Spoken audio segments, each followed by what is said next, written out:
Well, good morning and welcome back. Oh, how are we doing?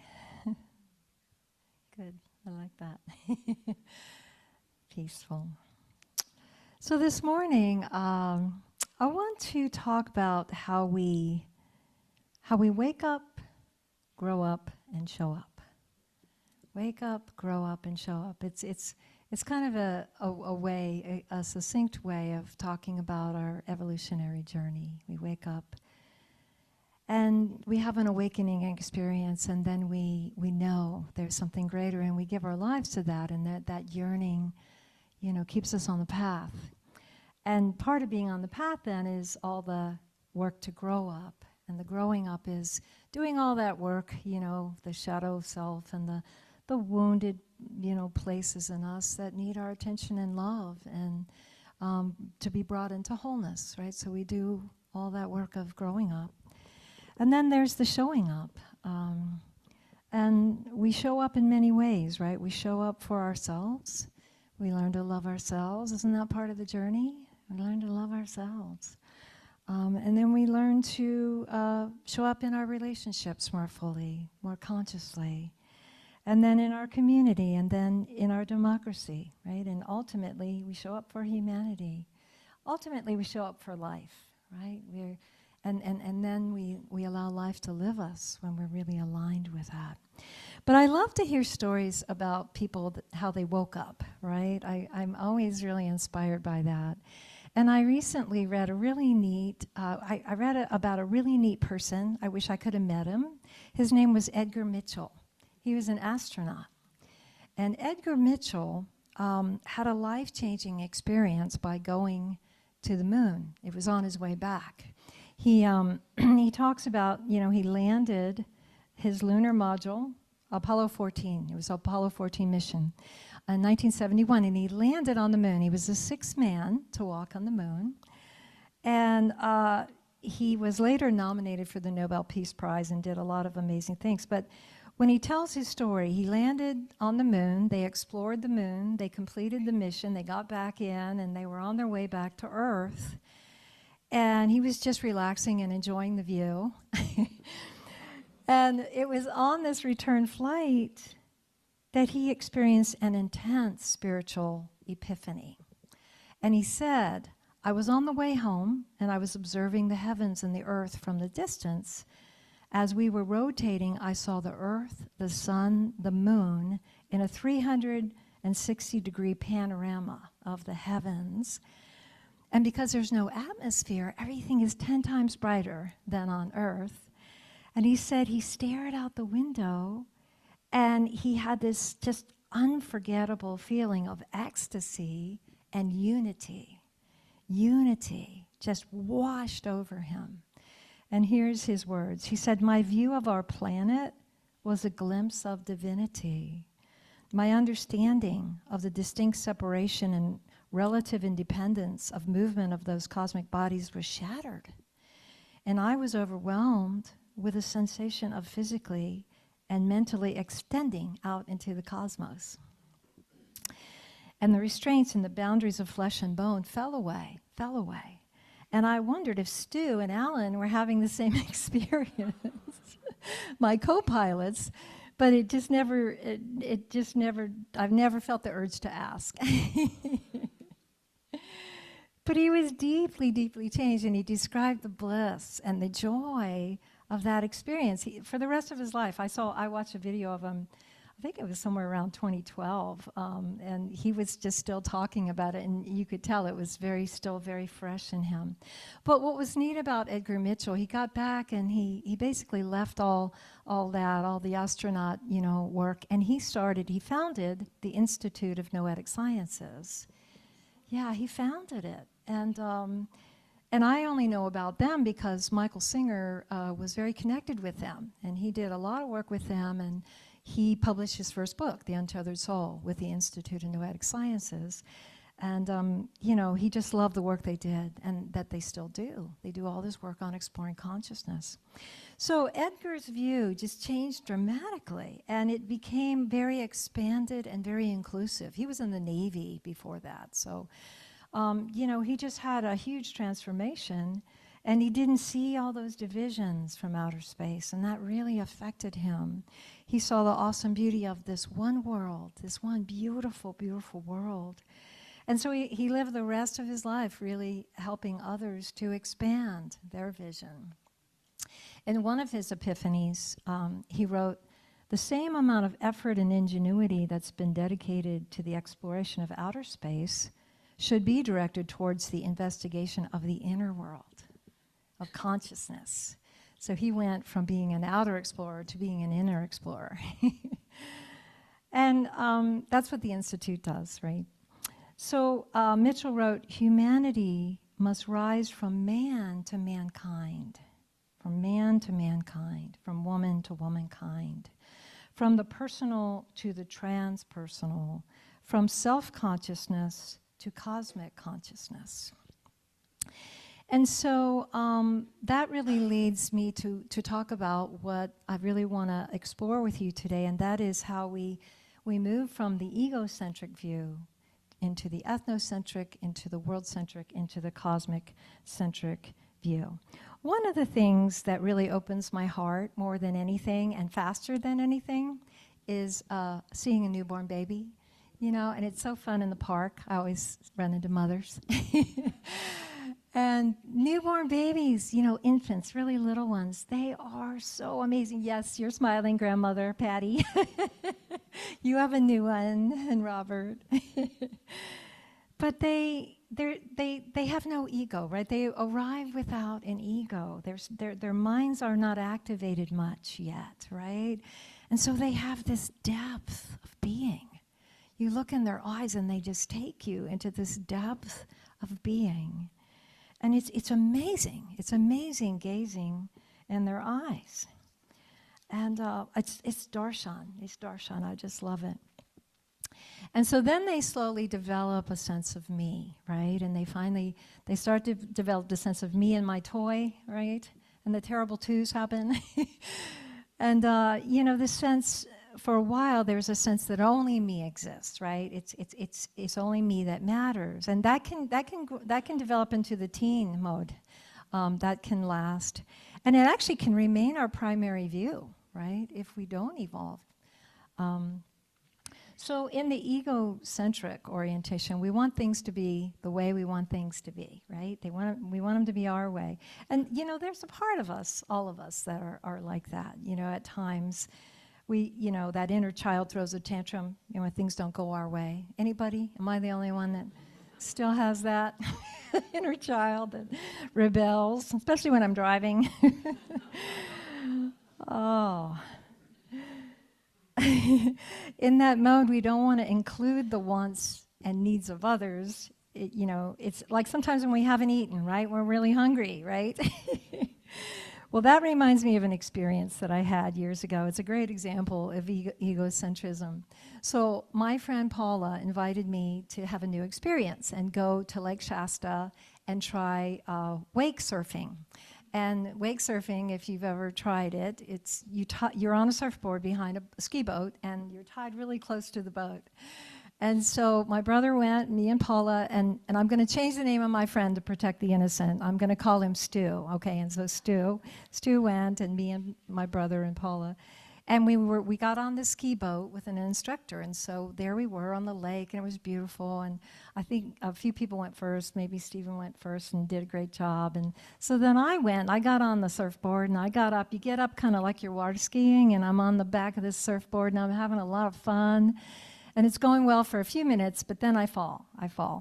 And my feet just kick the surfboard like really fast out from under me, and it hits the boat, and it comes back at me like a torpedo. And unfortunately, the skeg of the surfboard hit me right on the back of the knee, really hard. And so I knew I was hurt. I didn't know how bad, but I knew I was pretty hurt. So the boat circles around, and I said, "I'm hurt. Get me out of the water," And so they got me out, and I was kind of laying on my stomach. And I could tell by the uncomfortable silence, I could tell by the vibe that it probably looked really bad. So the boat driver's like, "Let's get to shore. Let's get you to a hospital." So they did. They rushed me and they got me in, carried me to the car, and they got me into the ER. And I was in the ER, and at one point I had to use the restroom. So Stu and my brother carry me to the restroom. I go in there and I use the restroom and I try to stand up, but I don't have anybody with me right in there. And I put weight, which I shouldn't have done. I put weight on my foot, and oh my goodness. The wound was such that it was kind of dented in, right? So, but with the weight, it opened up and blood went everywhere, and I screamed, and they got me out of the bathroom, and they got me right in. Everybody was like, "Get her in." Go ahead of us.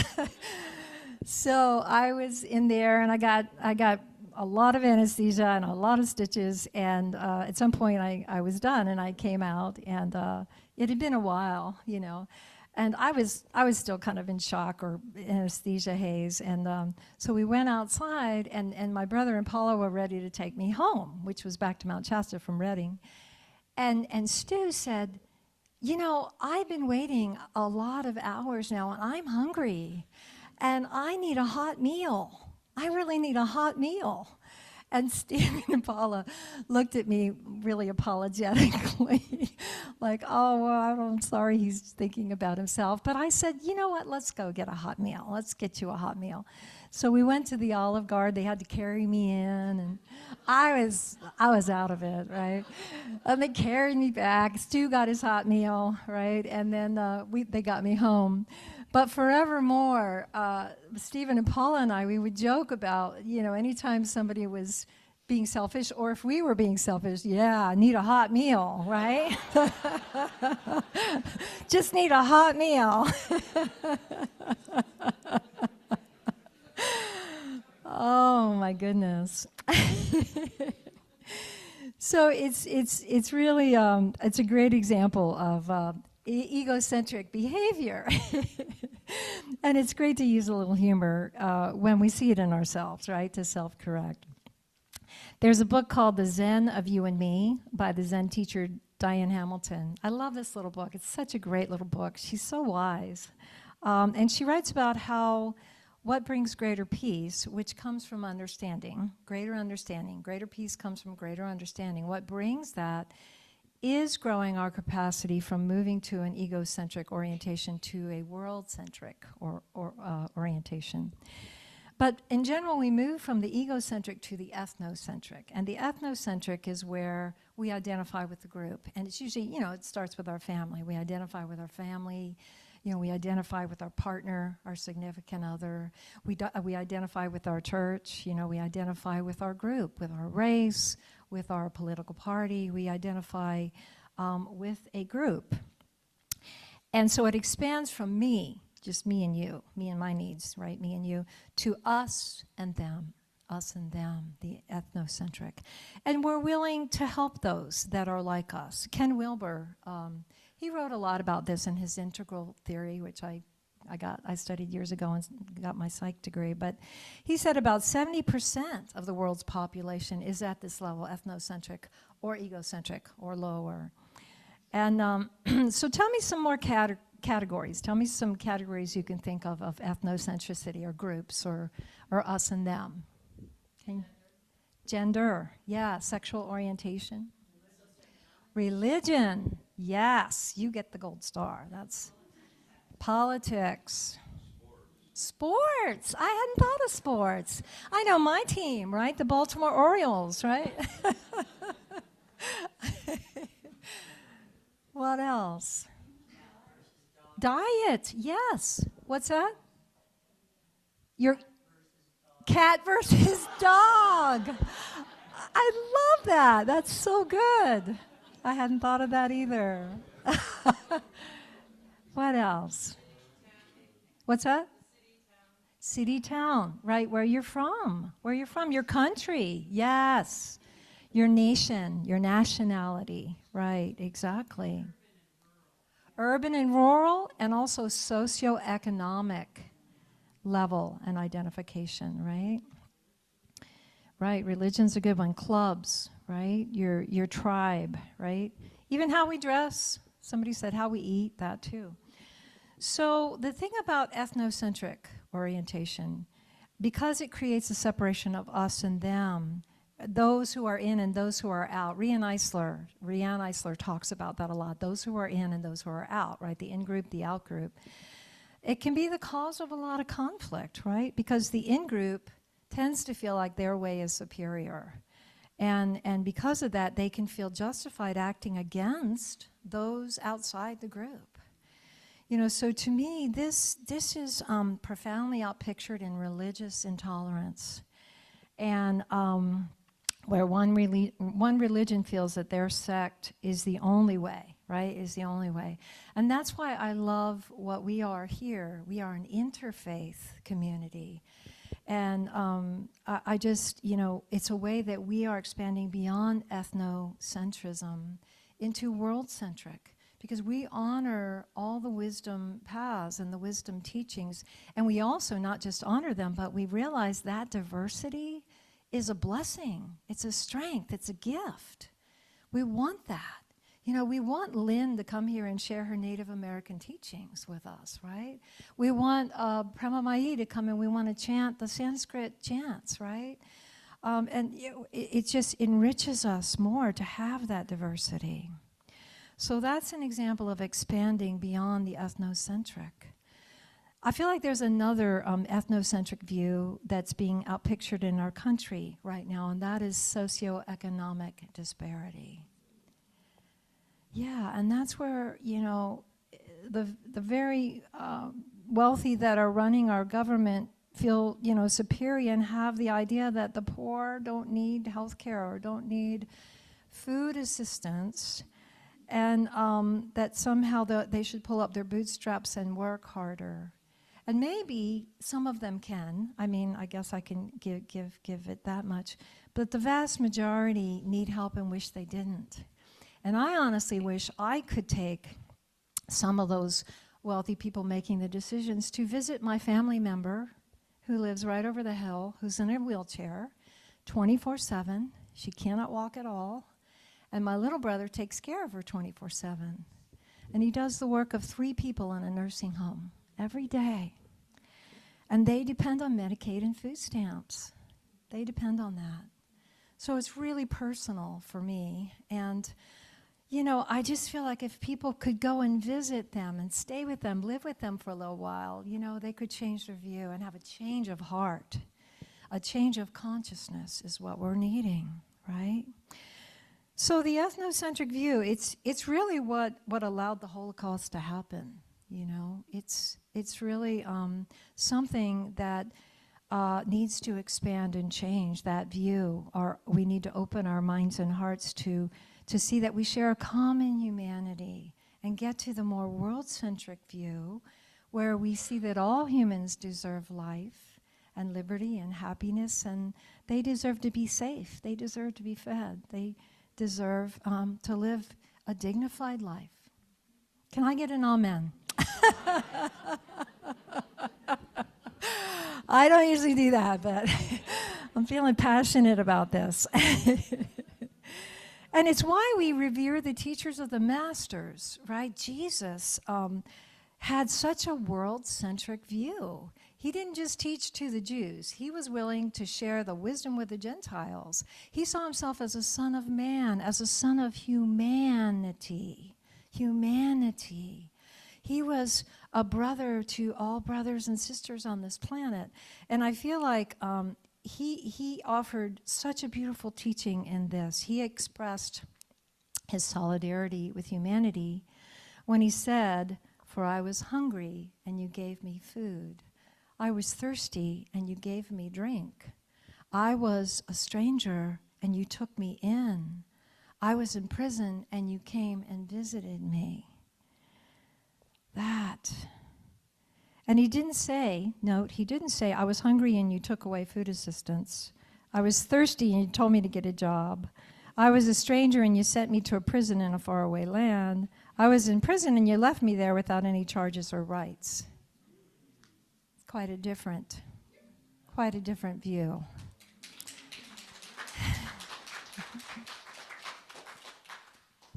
So when he spoke those words, the people around him asked him, you know, when did we feed you, right? When did we give you a drink? And when did we visit you in prison?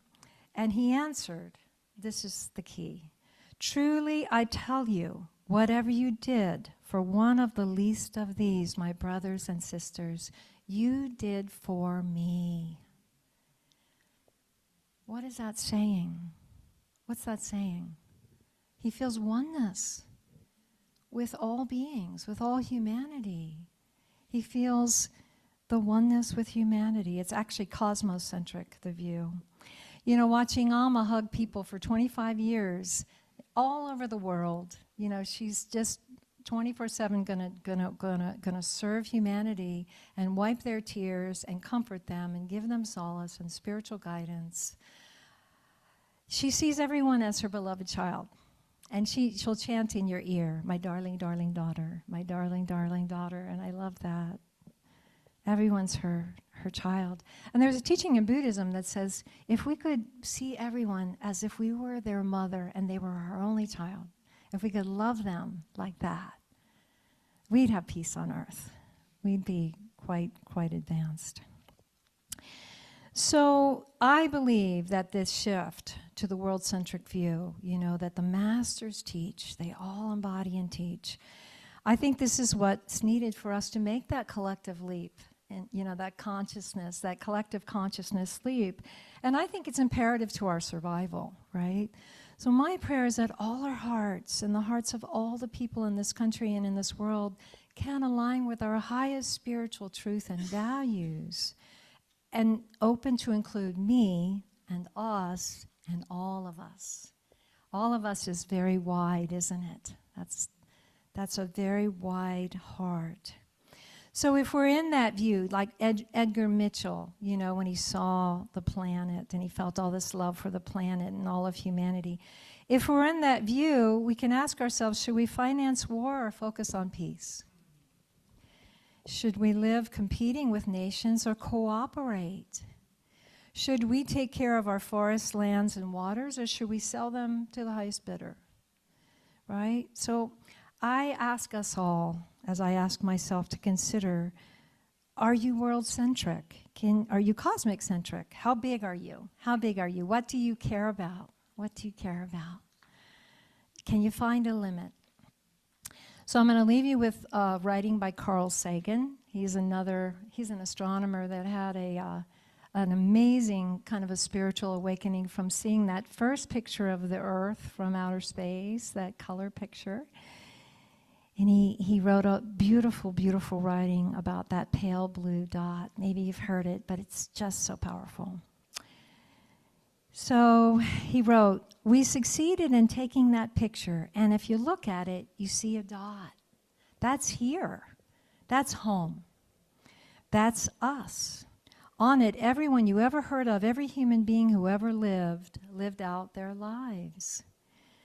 The aggregate of all our joys and sufferings, thousands of confident religions, ideologies, and economic doctrines, every hero and coward, every creator and destroyer of civilizations, every king and peasant, every young couple in love, every hopeful child, every mother and father, every inventor and explorer, every teacher of morals, every corrupt politician, every superstar, every saint and sinner in the history of our species lived there, on a mote of dust suspended in a sunbeam. The Earth is a very small stage in the vast cosmic arena. Think of the rivers of blood spilled by all those generals and emperors, so that in glory and in triumph they could become the momentary masters of a fraction of a dot. How frequent their misunderstandings, how eager they are to kill one another, how fervent their hatreds. Our posturings, our imagined self-importance, the delusion that we have some privileged position in the universe are challenged by this point of pale light. To my mind, there's perhaps no better demonstration of the folly of human conceit than this distant image of our tiny world.